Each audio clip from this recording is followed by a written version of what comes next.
that I had no right to be acting so petty. I told him he had no right to not tell me he had another kid with another woman. He said he couldn't stand to look at me and said we would discuss it in the morning, then went to bed. I couldn't believe anything that was happening, and got angry all over again. I packed a bag and took an Uber to my sister's house. I told her everything and she let me stay over, and promised she would have my back no matter what. The next day my husband kept calling and calling, demanding that I contact him so we could have a very important conversation. I agreed to meet at a restaurant near our house, as I didn't want him to know I was staying with my sister. As soon as he sat down he started talking about how grateful he was to have two amazing women that loved him, both pregnant with his children, and that he couldn't stand to leave his other child out in the cold. He told me he decided it would be best if we became a polygyny household, that way we could all be one big happy family. I just laughed in his face.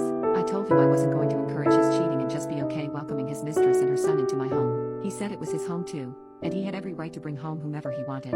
I told him he was crazy and I wasn't.